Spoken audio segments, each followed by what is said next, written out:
దమ్ముంటారా మారు మనసు పొంది పాప క్షమాపణ నిమిత్తం బాప్తిస్మం పొంది యేసయ్య కోసం నిలబడాలి, యేసయ్య రాజ్యానికి చేరాలనే దమ్ముంటే రా. తప్పుడు జీవిత విధానం మార్చుకోవడానికి తెగింపుంటే రా. కులము మతం ఎవరిని లెక్క చేయకుండా మీరందరిని లెక్క చేయనని దమ్ముంటే రా.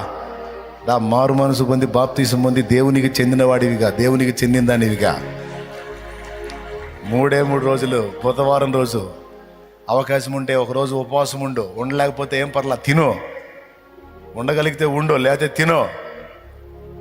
కానీ పాపాలు ఒప్పుకొని ప్రార్థన చేయి, మారు మనసు పొందు. ఇంకా దాని జోలికి పోనయ్యని తీర్మానం చేసుకో. రా, ఉంటే ఓ జత బట్టలు తెచ్చుకో, లేకపోతే ఆంతుని రా. ఎందుకంటే నేను స్పేర్ బట్టలు లేకుండా కట్టు బట్టలతో పొందా. రేపు ఏప్రిల్ 17 మన ఆత్మీయ పుట్టినరోజు, ఎండాకాలం. స్తోత్రం.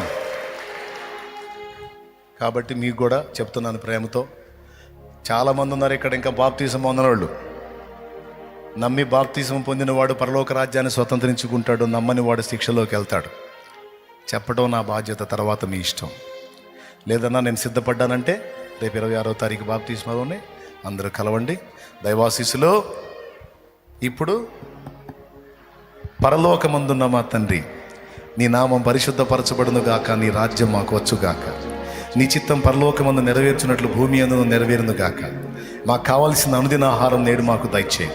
మా పట్ల అపరాధం చేసిన వారిని మేము క్షమించున్న రీతి నీవు మా అపరాధములు క్షమించు. మమ్మల్ని శోధంలోనికి తేక దుష్టి నుండి కీడు నుండి తప్పించు. ఎందుచేతనగా రాజ్యము బలము మహిమ శక్తి సర్వం నిరంతరం నీవై ఉన్నావు తండ్రి.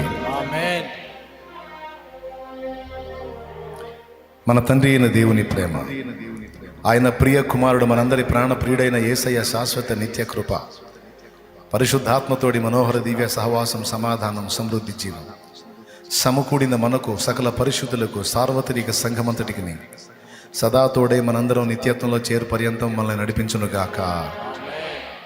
ఆమెన్. ప్రవేశ రక్తమునకే చే. బిడ్డల విశ్వాసంతో తెచ్చిన నూనె నీ శక్తితో నింపు. దాన్ని వినియోగించి ప్రార్థించుట ద్వారా స్వస్థత చేకూర్చు. నీ బిడ్డలు ఎవరిని తాకుతారో వారిని స్వస్థపరచు. నీ బిడ్డలు ఎవరితో మాట్లాడతారో వారిని మార్చు. నీ బిడ్డలు ఏ ఇంట్లో అడుగు పెడతారో ఆ ఇల్లు దీవించబడాలి. నీ బిడ్డలు ఏ సమాజాల్లో తిరుగుతారో, నీ పరిశుద్ధ బిడ్డలు ఆ సమాజాలు యేసు నామములో రక్షింపబడునుగాక. ఏ గ్రామాల్లో, ఏ పట్టణాల్లో, ఏ వీధులలో నీ బిడ్డలు సంచరిస్తారో, నీ బిడ్డలు సంచరించే ప్రదేశాలన్నీ నజరేయుడు యేసు నామములో రక్షింపబడునుగాక. హల్లెలూయా.